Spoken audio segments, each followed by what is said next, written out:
Welcome everybody. No intro video this time, so we'll just get straight into it while I let some of you guys filter in.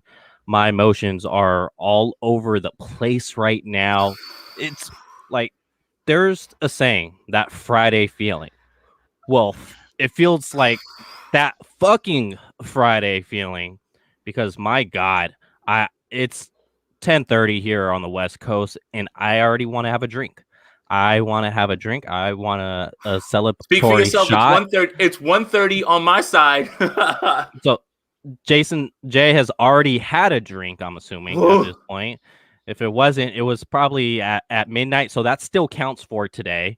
Um, but yeah, the 49ers, they made a blockbuster trade.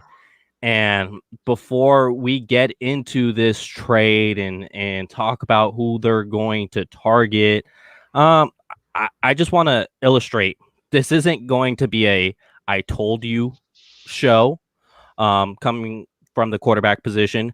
This isn't a let's shit on Jimmy show because Nope. he did like what he did as far as like the face of the franchise. It was very important in the rebirth with this Shanahan and Lynch era. Richard Sherman, when he signed with the team, which he was a vital part of that secondary.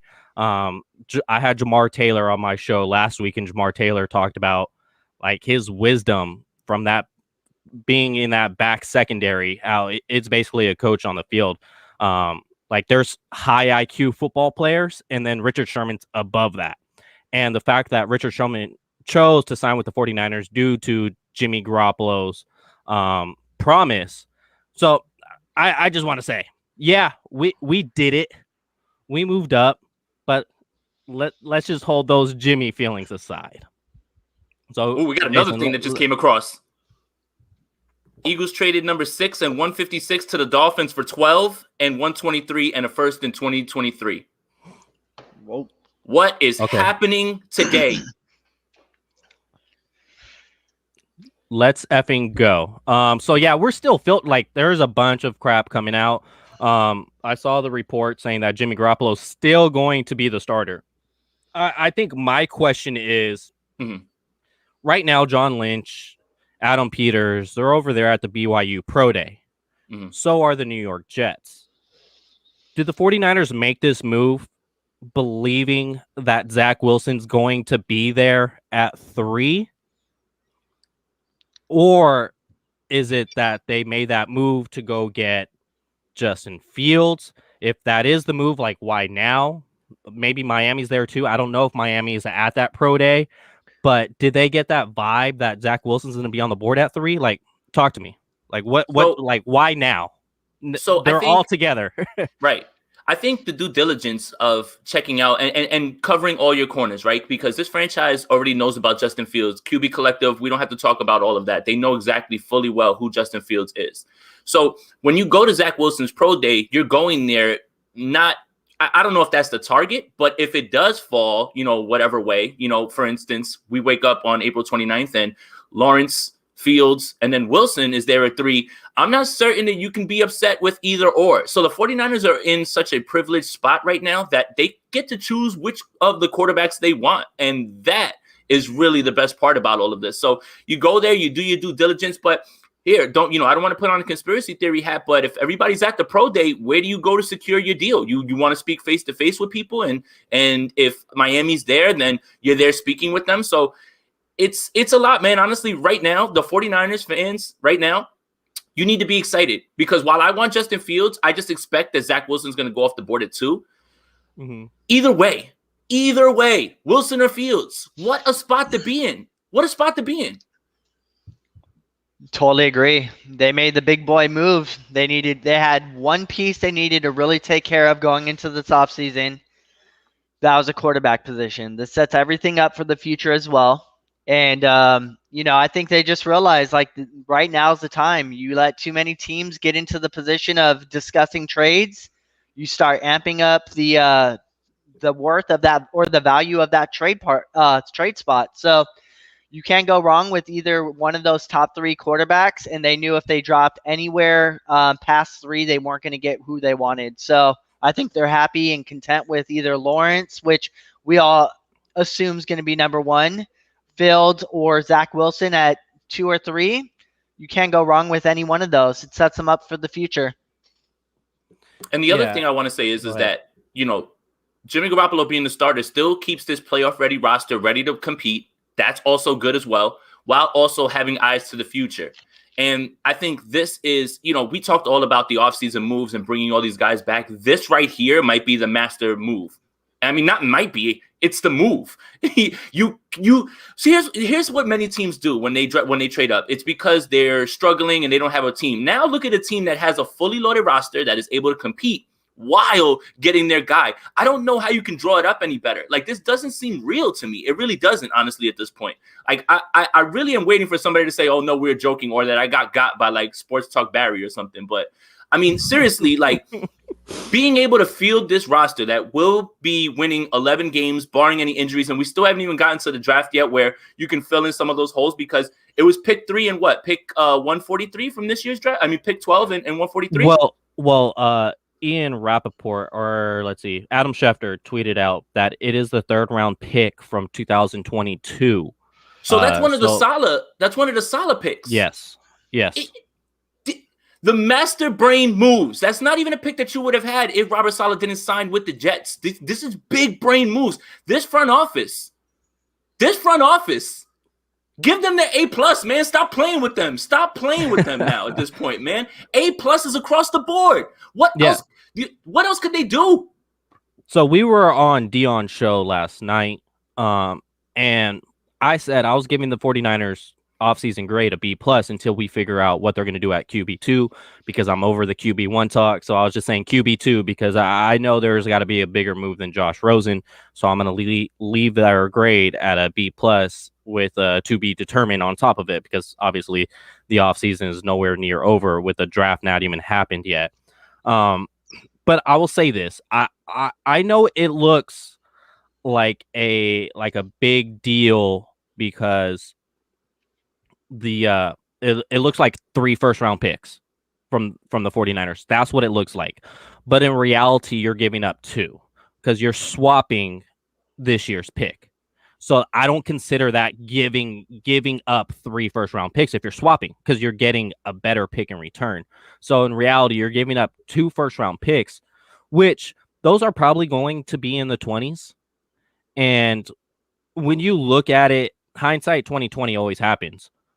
Oh, if Justin Fields turns out to be a baller, if Zach Wilson turns out to be a baller, every 49er fan is going to be like, damn, we should have just gave up those 2 first-round picks. What is John Lynch doing? What is Kyle Shanahan doing? Why didn't they just give up those 2 first-round picks when they're in the 20s? They should have just done it. Well, guess what? We did. Now we don't have to have that conversation. Whether Zach Wilson or Justin Fields is no guarantee. Well, guess what? They have Kyle Shanahan. They're not walking into the Jacksonville Jaguars organization. They're not walking into the Chicago Bears organization with Matt Nagy. That's not what they're doing. They're walking into the 49ers organization where it's a playoff roster at this moment, and they're going to have Kyle Shanahan calling plays. Come on. We saw Nick Mullins, who's nowhere near the prospect of Zach Wilson or Justin Fields. We saw Nick Mullins be on the 3rd all-time for passing yards with Andrew Luck and Patrick Mahomes in X amount of starts. So if Kyle Shanahan is able to draw that up for Nick Mullins, now if you bring in a Zach Wilson and a Justin Fields, I know Justin Fields had a little more interceptions this year than previously, but he's a guy who takes care of the football. Zach Wilson, he's another guy who takes care of the football. So the reason why the 49ers lost so many games last year was because they did not take care of the football. Nick Mullins threw about 2 interceptions every single game. So I think that's where it's going to look different. If you want to let these guys sit a year behind Jimmy, because you don't need Jimmy's contract off the books now, I think it would be smart if you do trade him, because you could probably get a higher compensation now than you would after the season, because then his contract's only 1 year left, and depending on how, like, there's just too many variables to where it's like, oh, you guys already have this rookie. We're gonna only give you a 4th or a 5th. You could probably get that second back from New England right now. So that's all. You also got to take that into comparison with the trade. If a Jimmy Garoppolo trade does happen back to New England, you got to counterpart whatever they receive in return, because that is considering part of the trade up as well. So what if New England's desperate and they give up a future one? What if they, because look what the roster Bill Belichick built right now. And if you added Jimmy Garoppolo to that roster, they're a playoff team as well. You could make a debate that they're NFC Championship and divisional. I see you shaking your head, Eddie, but they're a playoff team now. They're getting some defenders back. They're getting their Mike linebacker back. So if Bill Belichick says, screw it, I'm going to give you a 2022 first-round pick for Jimmy Garoppolo, well, now you only used one first-round pick to move up. Obviously, that's just hypothetical in my mind right now. Yeah, well, and to your my bad. Go ahead, go for it. I was just going to say one thing. You got to also, when you look at the value of trading those first-round picks in future picks, yeah, that's great. You might have landed another superstar. You might have landed that. But there's so many variables that there isn't another superstar, right? Right. So, you always have – it's a crapshoot with the draft. Ideally, Fields or Wilson, whoever's selected at 3, is at the very least an above-average quarterback. And with that, the money and the freedom that you get financially from making this trade and getting rid of Garoppolo in a year, guess what? You just signed a first-round pick in Fred Warner. You could argue if he went into a draft knowing what we know now, he's a top 5 pick. And then also all the other financial freedom and being able to sign what you do know, what you have on your roster. So this is a no-brainer. You give up those 2 firsts. You're able to sign your own guys. You have a quarterback that you hope is going to be the next superstar. And if that all plays true, then, hey, you guys are, making a run into a Super Bowl. And real quick, before you get hold on. It's just a little advertisement. You'll be on it.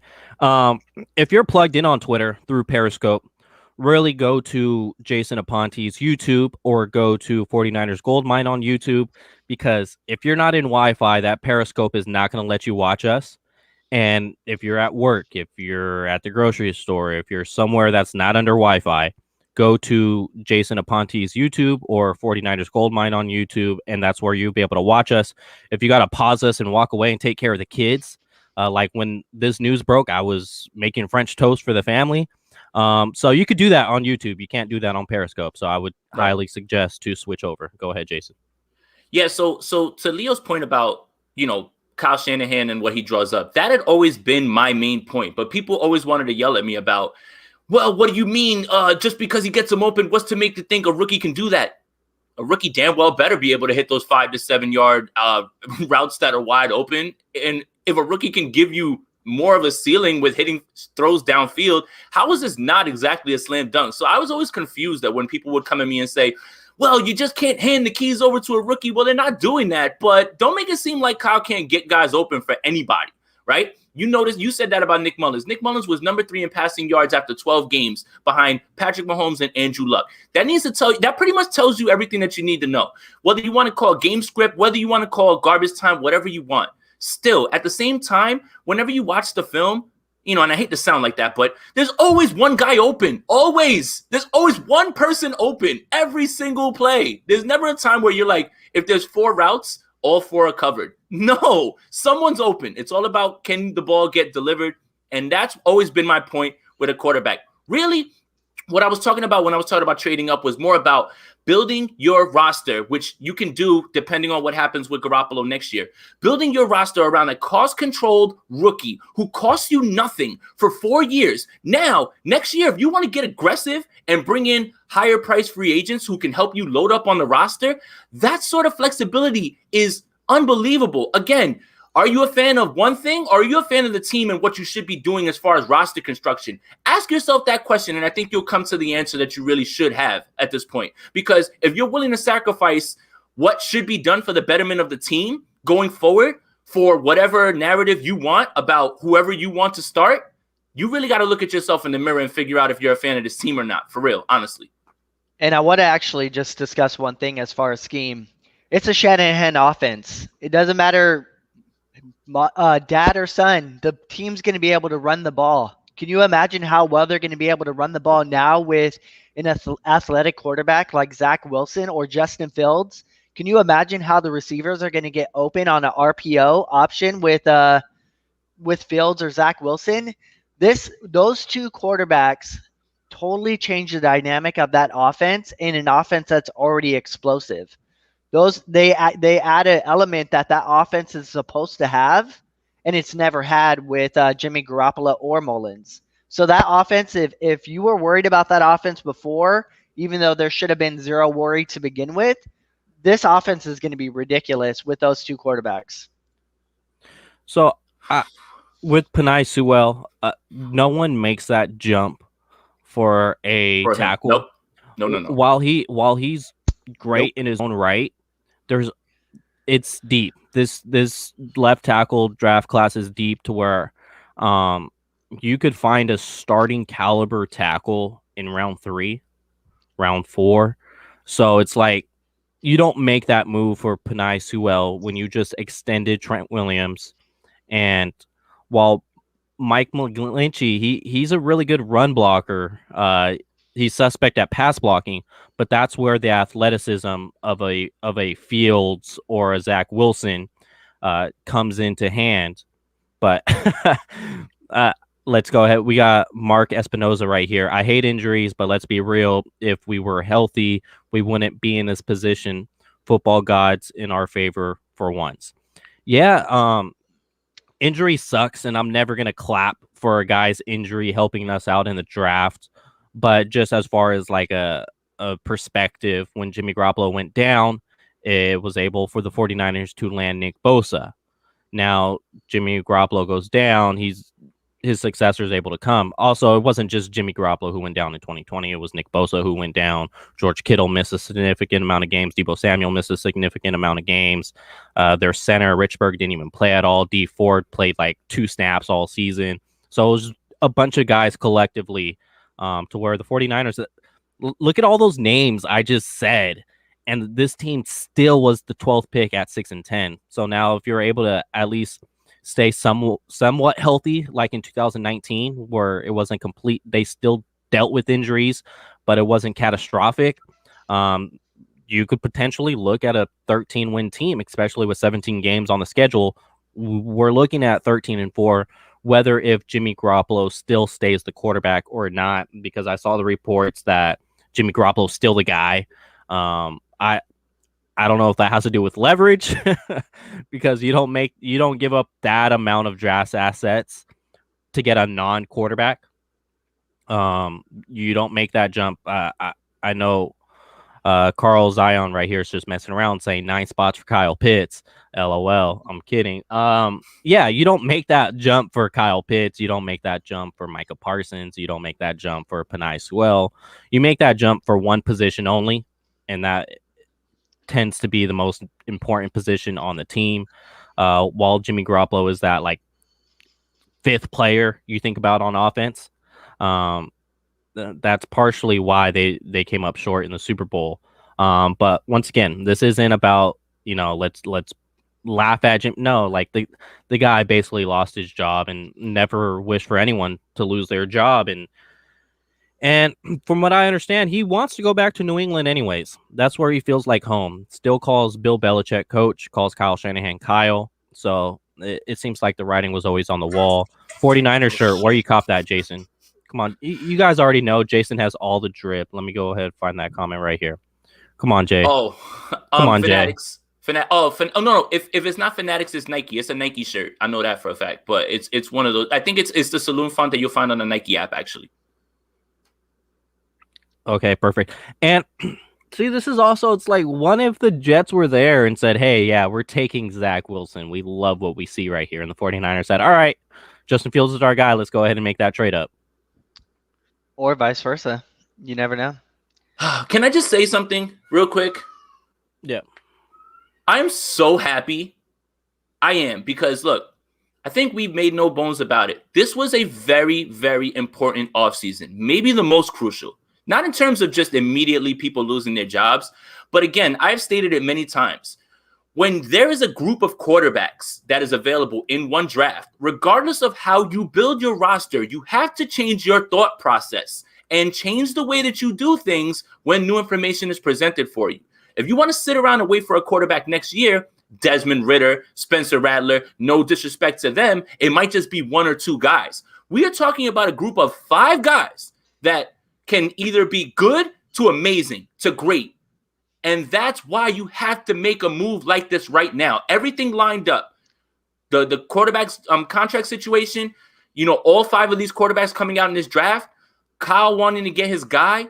You cannot just be dead set in the way that you build rosters every single year. The definition of insanity is doing the same things over and over and wishing for a different result. So when you see all of these guys available at the top, you have to make a power move. Now, when you're talking about those first-round picks in the next 2 years, that's fine. The 49ers are going to be picking at the bottom of every draft, basically, at this point, barring catastrophic things. So, again, another thing is that the 49ers' first-round pick selections, they're half and half, 50-50.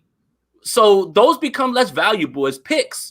So you don't, like those aren't the thing. Like when people are like, you value picks. Well, what happens when you take Solomon Thomas with a first-round pick? What happens when you take Reuben Foster with a first-round pick? Those guys haven't had as a big hit rate. So that's why for me, it's go with what you know, go what's here, and then you can worry about that stuff down the line. So I feel like I'm happy because Kyle and John got away from however it is that they were trying to build this roster every year with defensive end, line, and all that stuff. But right now, when this new information is presented to you and you have all of these quarterbacks at your disposal that you can get to, you have to change the way that you think for the betterment of the team. And I couldn't be more excited. Like my heart is beating through my chest right now. Like I'm that excited. I swear still. I would have thought after a half hour of knowing that I would be like, whatever, but it's not going away anytime soon. Like I can't stop like talking. I would probably argue your point as far as top 5. I think the 49ers realize it's a 3 quarterback race. If you're not in on those 3, you're probably not getting the guy that you want to lead your franchise. That's why they made the move and the investment to move up to 3. They weren't confident in this move. Tells you they weren't confident in Mac, Trask, whoever else you want to put on there. If they're giving up that kind of assets to move up, they realized this was a 3 quarterback race, and that's why they had to get into the 3rd spot. So Nothing down. You're telling me Kellen Mond isn't QB1? Hey, I'm still waiting for you to put my article up on there. And Kellen Mond is the worst quarterback I've ever evaluated, by the way. Whoa. So yeah. Well, that was my point too. That was my point about getting to number 3, right? Because it's clear Miami's been saying all the right things about who they want. They want, Tua back and things like that. That's fine. It looks like they're probably coveting Jamar Chase, and after this trade with the Eagles, I think that's exactly who they're gonna draft. But my point is, yeah, right, sure it is. I will riot if Mac Jones is taking a 3. My point is this, and this is what I was talking about yesterday on Grant's show. Atlanta worries me.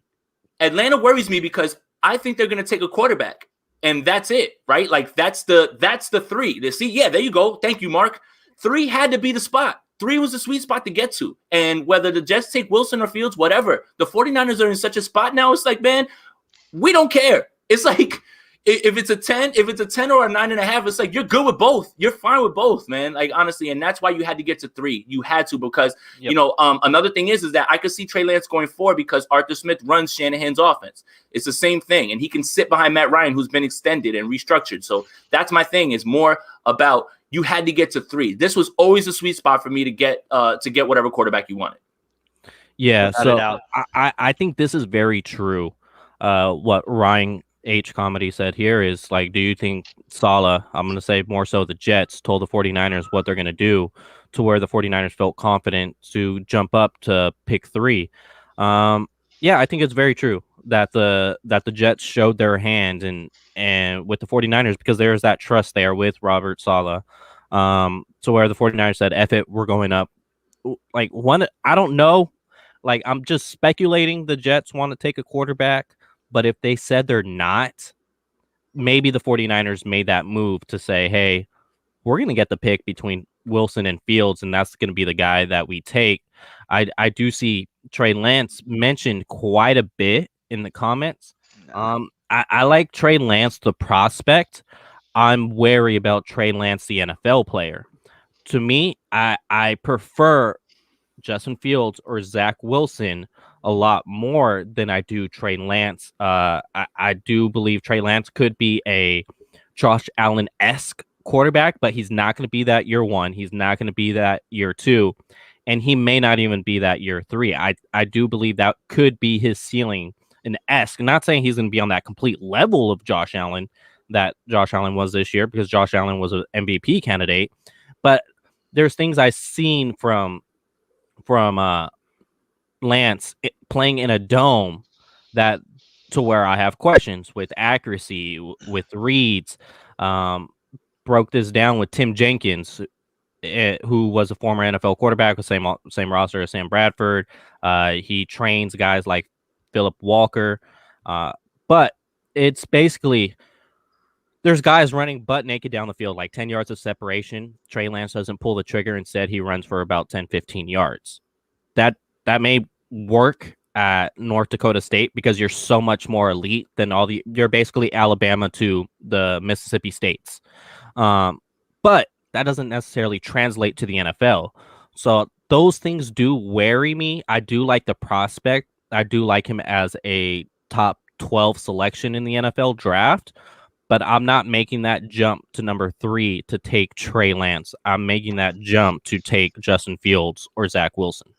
And I love Trey Lance. I'm telling you, I love him. And I see the fit in the offense, right? Because they run all of those bootlegs and all those things, RPOs and leaks and all those things. He can hit those. He was in a pro-style offense that mimics closer to a Shanahan offense as far as concepts. But I agree. At 3, it's got to be either Fields or Wilson for me.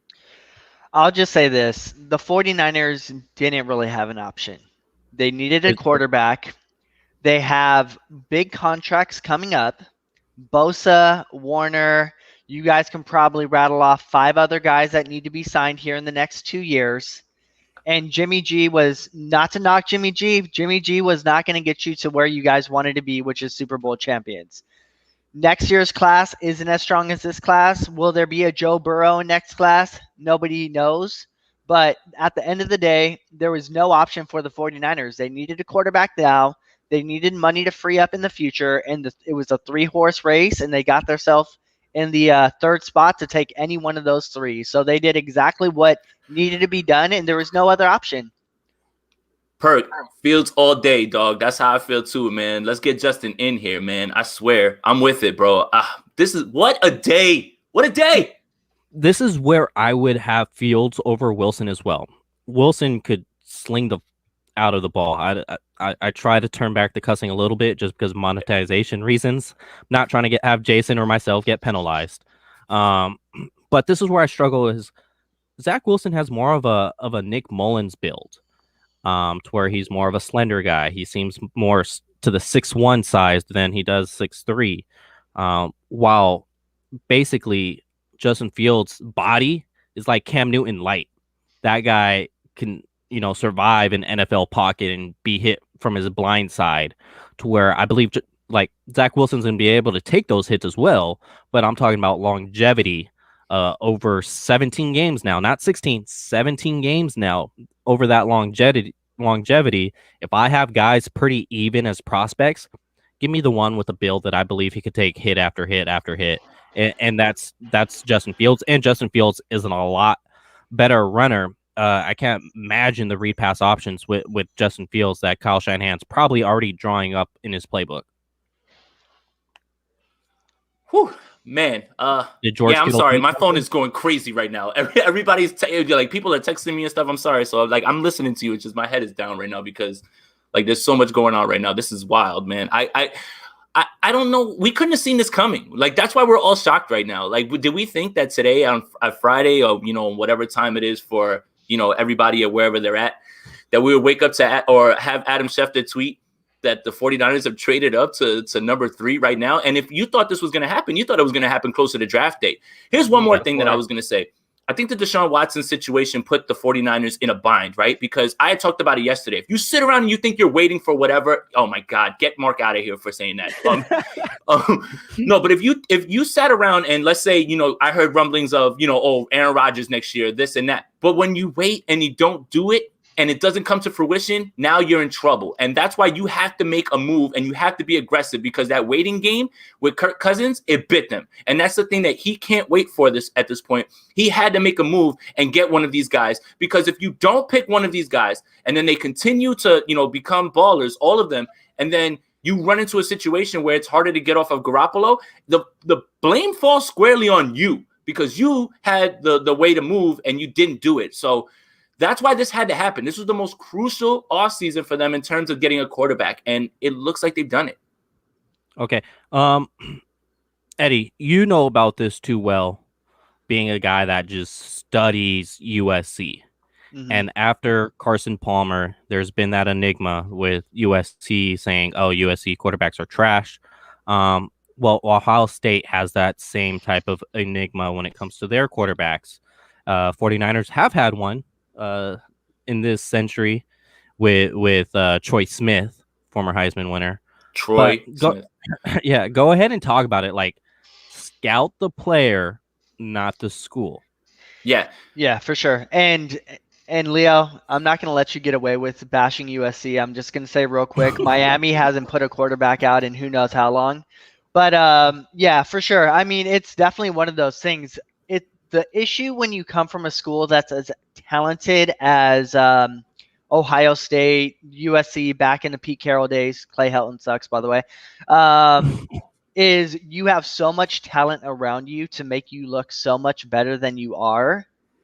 And you can get away with so many things that it's just one of those things. It's like you look like you're a god out there on the field because you have the 6'5" Mike Williams just torching everybody and going over the top, in the USC days. Or, Ohio State, they always have fast receivers that can create separation. If you catch them on a slant route, say that 5 times fast, they are taking it to the house. So, yeah, I mean, there's definitely an issue with it. I mean, Alabama, name a quarterback that's come out of Alabama.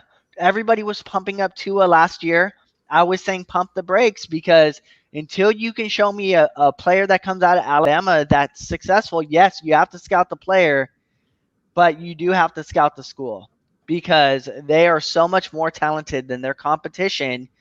It makes more emphasis on scouting the player than it does for a Zach Wilson or a Trey Lance per se. Here's my take on this with the whole OSU thing. You want to tell me something you don't like about Justin Fields? Fine, let's discuss it because nobody's perfect. You want to say he's inexperienced? Cool. So is Zach Wilson. So is Trey Lance. I love how I love how people's narratives and how they want to shape about quarterbacks. It only applies to one quarterback and not others. Oh, Zach Wilson, I want him. Oh, Justin Fields will only play for a year. So is Zach Wilson. So is Mac Jones. So is Trey. Like, I don't get the discussion. All right, so here's the thing. Before you tell me OSU isn't quarterback you, remind me who the quarterbacks were that were ballers before Deshaun Watson from Clemson. Remind me of the quarterbacks who were amazing from Cal before Aaron Rodgers. Remind me of the quarterbacks who were great before Joe Montana out of Notre Dame. Stop using that lazy argument because I will not listen to it. There is no reason for me to sit here and say, well, he went to OSU. He's just going to be like Troy Smith and Dwayne Haskins, so that's it. No. Absolutely not. That's not how you're going to do this. If you want to say whatever, it can't read the field, I don't even believe that. I have an argument against that. Fine. But when you come in here and you tell me OSU quarterbacks are destined to fail, one, it implies to me that you just have a narrative that you're trying to push. And two, you're just being willfully ignorant to traits and actually not being able to evaluate. It's a lazy narrative. Let's put it to bed. And if you want to talk about it, come holler at me on Twitter and we'll talk about it. Yeah, I will say this. Go ahead. Just to hit on that point is it only takes one to change the narrative, right? What quarterback really came out of Clemson? Let's be honest. Clemson, as of the last 10 years, have put themselves on the map. Outside of that, we didn't really talk about them. But yeah, Deshaun Watson put Clemson on the map as, hey, they developed quarterbacks. Now everybody, as soon as Trevor Lawrence came in, yeah, he was a number one prospect, but guess what? He got more attention because Deshaun Watson. Same with quarterbacks. Jared Goff. Hey, would Jared Goff be the number one pick or get the notoriety that he got if people weren't looking there because of Aaron Rodgers and, now they can develop quarterbacks? It all kind of goes hand in hand, man. It only takes one to start building a different narrative. If Justin Fields comes out and just takes the world by storm, everyone's going to say OSU's a football factory. Everybody for quarterbacks, nobody will recognize the last 5 that didn't pan out. It takes one guy, and that's really what it all boils down to. If Justin Fields pans out, he's the greatest quarterback out of OSU, and now they're a football factory. If Zach Wilson pans out, everyone's going to say we need to look at BYU for quarterbacks. No one's going to remember how bad Carson Wentz was in the last 2 to 3 years if Trey Lance pans out. It's just, honestly, you're right. If people build their own narrative off of BS, you got to evaluate the tape. Yeah. So, Jason, what if somebody hits you with a BYU does develop? Look at Taysom Hill. Well, Taysom Hill and some Steve Young guy. Yeah. Remember him? He was all right. Yeah, I think he was like a great grandson of someone at the school, important at the school. No, honestly, yeah, Lynch and them are there to evaluate Warner. Yeah, Taj Boyd wasn't an elite NFL player in the NFL. Look, honestly, Lynch and them are there to evaluate Warner's brother. Like, we're really about to take it home with this draft, honestly, at this point. Oh, man. I know. I need to calm down. I'm sorry. It's like you called me right when I was finishing, like my coffee, and then all of this stuff happens, and it's like the caffeine is just like rushing through me right now. I apologize. I should chill. Yeah. So that what I'll say is like Justin Fields is also a different prospect than a Dwayne Haskins. So he's not going to be the same player. He has different traits. Like Dwayne Haskins had zero mobility. The guy lacked any type of speed. Justin Fields has a lot better deep ball than Dwayne Haskins. A lot of Dwayne Haskins' plays were to wide open receivers and not necessarily guys that were running across the face. Ball location is huge, and that's why I look at Justin Fields a lot more than I do with the Trey Lance. But who would I take between the two of Fields or Wilson? That's where I have trouble, because I do want to say Wilson, but I think Fields is built better as far as his size for the longevity of the NFL. Phone still blowing up, Jay. Yeah, I'm sorry. Repeat that one more time for me. I apologize. So from Trey G here, who has the better arm as far as accuracy and deep ball between Zach and Fields? So the discussion about wide open wide receivers, because I did hear that part, that can be applied to Zach Wilson as well, too. Plus, his offensive line gave him an amazing pocket, man. Justin Fields' offensive line was much worse. So that's why sometimes if you see him bailing and you see him not looking to throw, it's because there's a defender in his lap. As far as deep ball goes, I think, the prettiest one is probably Zach. Accuracy is probably Zach, I would say as well, too, but not by much, if at all, if anything. But here's the thing with Justin Fields. He's tough. Played through his rib injury, and that's another thing that can't be discounted, because Kyle Shanahan wants a guy who's going to play through injuries if he can and play effectively. Another thing, too, a lot of accuracy issues with Justin Fields stem from wide receivers not declaring their routes early enough. Everything's downfield. There's not really any quick routes or anything like that for him to go to. Everything has to work itself down the field, and that's really more coaching than it is anything. But Justin Fields, man, is it fits. It just fits with the QB collective stuff. Kyle knows him since high school, all those things.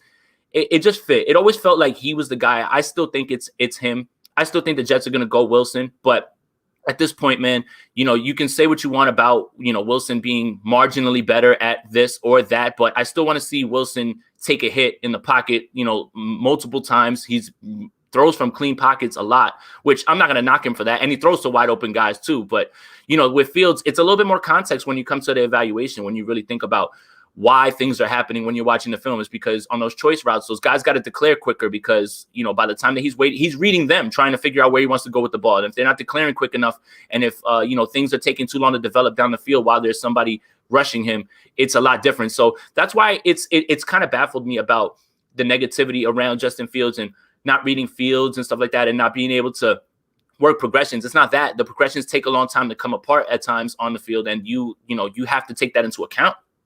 Mm-hmm. And this is also something funny, is from this first read stuff. It's more so as a narrative, similar to the 49ers offense. Ohio State runs this half field type of destination, to where based on what the defense shows you, you're going to choose a half of the field.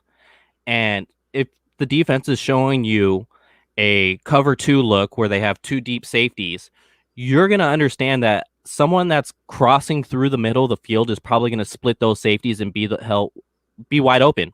So if you know that, you're going to throw that freaking ball 10 out of 10. And that's considered a knock because you're able to understand the defense pre-snap.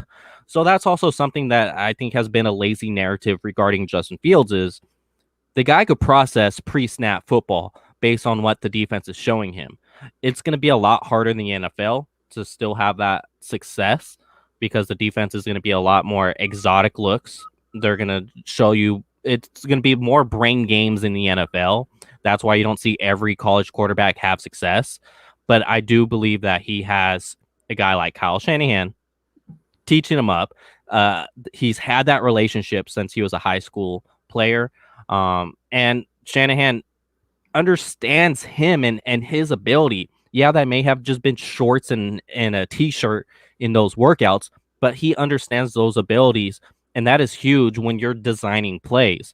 On top of that, he has Alex Smack that's able to help him out understanding defensive fronts. So he has it for him. He has George Kittle as a interior weapon. He has Deebo Samuel and Brandon Ayuk on the outside, or Raheem Mostert. Like a rookie quarterback has it made for this team to make a playoff run in year one, rather than just saying, "Hey, we're just going to see what happens and we're going to try and develop this guy." That's where it's going to get a little challenging and have a bit of pressure because while you're trying to develop yourself in the NFL, this is a playoff ready roster. And it's going to be, and especially when they make this move for you, basically gave up a franchise guy, because that's what Jimmy was. Jimmy was a franchise guy. He had the contract and he had the markability to where they could throw his face on anything and sell it, regardless of if you were a fan of Jimmy Garoppolo or if you weren't a fan of Jimmy Garoppolo. They were able to do that the past 4 years. Yep, and this is an 11-win team. I am on record as not barring any catastrophic injuries, anything like that. This team will be looking like the best team in the NFC West. I'm not trying to get too excited right now, but the Rams, you see the attrition that they're having on defense now that they're very top heavy. They're losing players. You know, we understand they upgraded the quarterback, but at what cost? Arizona, I am not worried about in the slightest. That team would be so good in 2016. It's not even fair. And Seattle is Seattle. They're not going to fix that defense. And that Russell Wilson thing is still there. Yeah, they have a lot of drama. So right now, everything's looking peaches and roses on the 49ers side. You know, they can go ahead and do whatever they want at this point. And, man, doing this right now, shocker. I'm still shocked. I'm going to be shocked all day. But, yeah. So we got a question here from Kenneth Burns. Would you agree that Burrow had similar weapons in 2019 as Mac Jones did in 2020? If so, what's the big knock on Jones? It's not a knock on Jones. It's that you get blinded by the tools. You watch Trey Lance play. You watch Justin Fields play. You watch Zach Wilson play. And you watch them do these things that are just like, oh, man, that can translate to the next level. Mac is so safe. Like, that's the thing. It's so safe. Mac is going to be a starter in this league. He's going to be fine. He's going to shock some people. You know, the ceiling is the highest level Kirk Cousins, in my opinion. That's fine.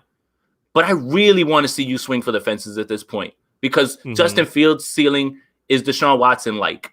And Zach Wilson, same thing. You know, higher up, you know, I've seen people call him Aaron Rodgers. I don't know if I'm going that far, but I think that just goes to show you what people think of Zach Wilson. So Zach Wilson, Justin Fields, swing for the fences. Trey Lance, swing for the fences. The Mac, see, I don't think you trade up to 3 to get Mac when you might have been able to have him at 12. I really don't see why you would do that. So that's why I don't think Mac's on the table. You can't be that scared of Mac going at 3, right? Because the only team that I would be worried about with him is Carolina, I think, at that point. So that's why it doesn't make sense for you to get all the way to 3. I think if you went to 3, then you're looking at whoever is left between Wilson or Fields, in my opinion. Yeah, and with Mac Jones as well is, I would say he had an electric season. He was fantastic, but as far as what a prospect shows you at the next level, because the next level is not Alabama versus Mississippi State. It's basically Alabama versus Alabama. It's any given Sunday, if you want to look at it from that perspective. And with Joe Burrow, he showed you more athletic traits. We have edge rushers coming in this draft that's running sub 4.4, sub 4.5 speed. So you need some type of athleticism to play in nowadays NFL. And if you're not that type of athleticism, you need to either be Tom Brady or Peyton Manning. And so with Joe Burrow, he just showed more athletic traits, and also what he showed was his drive, his leadership, his I'm gonna be the man, and I'm gonna lead this team in every single game, and I'm gonna try to win every single game. I don't care who you are, I'm gonna try to run you over. That's what Joe Burrow said. That's what the Bengals loved about him so much. Is as a rookie, he came in there and was like, yeah, I'm the motherfucking guy. Yeah. You don't get that from Mac Jones. From Mac Jones, you get I'm one of the guys.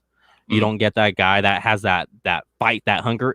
Like I've heard Mac Jones has like a serial killer vibe, and I legit see it because he's a little awkward. So like I legit see that. Is it because hold up? Is it because of his drip with the low socks, and he's just like that's another thing, man. I don't know that this has to go into evaluations, but when I see a quarterback who isn't drippy with the way that he puts his uniform together, I get nervous. I get scared. No, that's fair. That could be, you could relate that to confidence, I guess. Like there's some type of relationship you could put that towards. But yeah, like Mac Jones doesn't show that same like I'm gonna be the guy. Like this is my team, this is my locker room. I'm gonna, everything's on. He's just kind of in the middle of the crowd. So I think that's, and then to where he also did have everything succeed for him at Alabama. I think he'll be a very fine quarterback in the right system. I think in the right system, he could play very, very well. In the wrong system, he could be like Ryan Tannehill. So that's where I will put with Mac Jones. It's to where he's more of your safe pick. Like his floor isn't that low, but his ceiling is not as high as Joe Burrow. His ceiling is not as high as Justin Fields. His ceiling is not as high as Zach Wilson. That's why since his ceiling is not that high, that's why you're not going to see him go before those guys. And then another one here is I love the move, but I'm confused with it because the team is Super Bowl ready. Hence why they brought back 1-year deals, but a rookie is not taking you. Jimmy's back. Jimmy's back this year. He's back. That's it. Jimmy's going to start. And that's it. So any sort of hesitation that you have, this team is ready to compete for a Super Bowl, and they will with Jimmy Garoppolo on the center. But you also hedge your bets just in case Jimmy Garoppolo can't be healthy this year, just in case maybe Jimmy Garoppolo falls off in play. Not saying that I want that to happen, but you had to hedge your bets. You had to do this right now. So the kid, whoever it is that they select, can sit. Patrick Mahomes sat for a year, kind of helped pretty well for him. That's why I'm fine with it. This team is still going to be ready to compete, and they still have their guy for the future. 49ers fans should be excited through the roof right now. That's it. 11-win team. Book it. Barring any catastrophic injuries. Book it. 11 and in the playoffs. What more could you ask for? That's how deep the roster is. And now you set yourself up for the future. You can't hate this. There shouldn't be anyone who's like upset about this in any way. Doesn't make sense. Yeah. And like, I understand the want to trade Jimmy right now. Like I said, like if it was up to me, I would probably do the move because I'm greedy for the draft picks. So I would rather do the move now. But I understand it from a team philosophy to where, do you want to bring in one of those rookie quarterbacks with a Josh Rosen? Like, do you want that to be your QB room, or do you want to have Jimmy be there with a rookie, have that rookie push Jimmy, regardless of Jimmy's going to be part of the future or not? But the rookie would do that if Jimmy Garoppolo has to sit a few games, or if Jimmy Garoppolo is struggling, is not able to overcome circumstances, then you do have that option to put that rookie in. The 49ers aren't desperate for the cap right now. They could restructure Fred Warner with about $19 million in space. I saw this morning. That's enough money. Yep, the cap increase. And then like they have enough money to sign their rookies. They have enough money for in-season moves to where like there's no desperate need to shed off Jimmy's $24 million that they would free up. So if there's no need for it, might as well just hold on to him for one more season, ride with 10 and just see what happens. If he struggles, you have that rookie that you could throw in. If he gets injured, because that's the narrative, you have that rookie you could throw in. because there's no guarantee that a rookie is going to last all 17 games. Like, look at Joe Burrow last year. And if that happens to the 49ers this season, the season's going to be up to Josh Rosen, which is going to be very similar to the season being up to Nick Mullins. So I would love to chat longer, but I don't know if you can hear Averly in the background. So I'll give you 5 more minutes. Honestly, and I got a dip or whatever and get back. Yeah. We got Mark right here. All right. Is this Lynch meant upgrading quarterback? So basically, is this what Lynch meant, upgrading our backup quarterback position? Here's what I'm going to say. Like Leo said, we're not going to do I told you so, right? But I told you so. Why are you listening to these words and acting like these are the golden statements? Do you understand that GMs lie all the time? I'm so tired. I'm kind of happy this happened for 2 reasons. One, you dispel the narrative that this team will never trade up. They'll never move up because that's not their style. Wrong. This team will not replace, the quarterback with the future quarterback now. Wrong. That's my thing. You listen to everything that they've said. People have died on the weirdest hills, but yet we're wrong for saying we don't think that that's what's going on. I'm not going to ask for an apology, but y'all better talk to me nice on Twitter today. Talk to me real nice. I'm just not going to talk to you at all on Twitter today. I suggest all of you not to talk to Jay at all as well. We vibing. We on Clubhouse in a little bit. We'll get back on with another emergency pod later tonight, but me and Leo had to talk through this right now because you're getting raw emotions right now. Like, I'm trying to be civil. I'm trying to be analyst. I can't help it. With what just happened. I really can't. So let me go be a dad. Yeah. And we're both out. I appreciate all you guys tuning in with us.